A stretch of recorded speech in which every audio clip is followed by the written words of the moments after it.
2025 हारिनि साबसिन बोसोर जागोन, जाफुंसारनायनि बोसोर जागोन आरो बेयाव जोंनि एचिभमेन्ट, जोंनि गोल जों आदाय खालामनानै बिख'नानै समाधान खालामनानै लानांगोन आरो बे एसेटनि गेजेरजों फिउचाराव हारि दानायनि थाखाय आरोबाव खामानि मावलांनांगोन। आं बेखौनो दिनैनि बे सावरायनायनि गेजेरजों आंनि जि मोन्दांथि, आंनि उपलब्धिया बुङो आरो आङो गोबां आत्मबिस्साखि, गावखौनो आङो फोथायो आरो जोंनि दैदेनगिरिफोरा जि मोनसे जोंनो बिसास होदों, जोंनि एबसुनि मावथि दैदेनगिरिफोरनो बे बिसासनि गेजेरजों जों हाबा मावलांनांगोन। मोनफ्रोमबो दखरायाव, मोनफ्रोमबो जिल्लायाव बेबायदि फिसा फिसा हाबाफारि, माने साहा लोंनानै हारिनि खोथा सावरायनाय, जेंनानि खोथा सावरायनाय, बिथांमोननि एक्सपिरियेन्सनि बागै जोङो मिथिनाय आरो बिथांमोनखौ मान होनाय, बे कन्टिनिउसलि जानांगौ। आं बेखौ गोजोन्थों। आगुनि दरं जिल्ला, आथिखालनि उदालगुरि जिल्लानि एबसुनि बर' थुनलाइ आफादनि, आइजो अनसाय आफादनि, भलन्टियार फर्स, BPSC बा बारग' MBB, बारग' BLT आरो गुबुन गुबुन माहारियारि गौथुम, लोगोसे समाज सिबियारि, फोरोंगिरि आरो समाजनि गुबुन गुबुन बिथिङाव गोख्रों मावथि आरो दैदेनगिरि हिसाबै हाबा मावबोनाय आरो दिनैसिमबो मावबाय थानाय दुलाराय बर' फरायसा आफादनि जिल्ला दखरा गासैखौबो लानानै बर' बाजार दखरा एबसुनि मावखुलियाव आरो नैबे मडेल लाइब्रेरियाव गोदान बोसोरनि गेट टुगेदार आरो बोथिसे ओंखाम जानाय बे हाबाफारियाव दुलाराय बर' फरायसा आफादाव 20 बोसोर 20 बोसोर जिहेतु खामानि मावनायनि सासे मावथि हिसाबै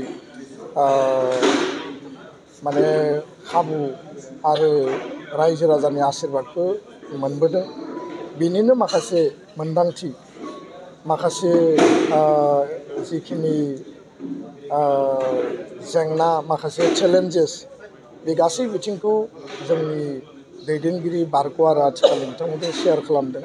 खोब मोजां मोनसे हाबाफारि आरो सम सम बे हाबाफारिफोरखौ लानाय जादों।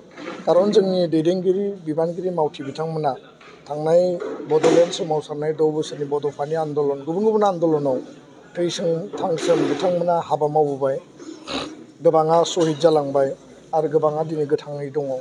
बे मोनसे गोथां जारिमिन आरो बिथांमोनखौ जोङो जुदि हांख्रायनानै बोथिसे ओंखाम जाहोनानै मोजाङै बिथांमोनखौ जुदि जोङो मोनसे मान मर्यादा सन्मान होयोब्ला आरो सावरायोब्ला बिथांमोननि गोसोआव माहारियारि आफादा दिनैसिमबो जोंखौ खबर लादों। बे मोनसे गोजोननाय आरो मोनसे आत्मसन्थुष्टिया फैयो। खारन बिथांमोननियाव माहारिबाद, जातीयताबादा दाबो गोथाङैनो दङ, थैयाखै। दा बेखायनो दिनै फ्राय बेयाव 600 to 700 बाहागो लागिरिफ्रा बाहागो लाफैदों। गोबांखौ जों हांख्रायजोबनो हायाखै, गोबाङा माखासे उसुबिदानि थाखाय फैनो हायाखै, खिन्थु मेक्सिमाम लेभेलनि बेयाव दैदेनगिरिफ्रा बाहागो लाफैदों। बे मोनसे गोदान बोसोरनि जागायजेननाय बे सानाव दिनै 3 जानुवारि मोजां मोनसे हाबाफारि जादों। एकर्ड बिटिआर इमप्लिमेन्टेसननि सायाव गोबाङा मिथिनो लुबैदों। स्कुल जिनि जेंना, एपइन्टमेन्ट, प्रभिन्सियेलाइजेसन, रिक्रुटमेन्ट, माहारिनि इसिङारि आरो बायजोआरि थासारि, जोंनि हा हुनि रैखाथि, जोंनि राव थुनलाइ हारिमुनि बाथ्रा, बे गासै बिथिंखौ दिनै जोंनो माखासे सुबुरुन होदों।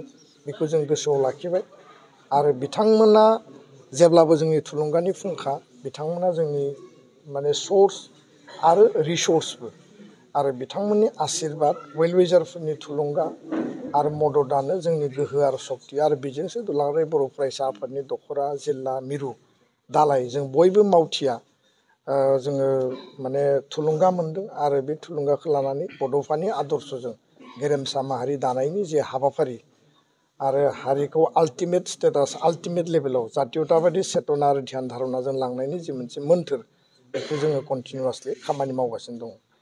2025 हारिनि साबसिन बोसोर जागोन, जाफुंसारनायनि बोसोर जागोन आरो बेयाव जोंनि एचिभमेन्ट, जोंनि गोल जों आदाय खालामनानै बिख'नानै समाधान खालामनानै लानांगोन आरो बे एसेटनि गेजेरजों फिउचाराव हारि दानायनि थाखाय आरोबाव खामानि मावलांनांगोन।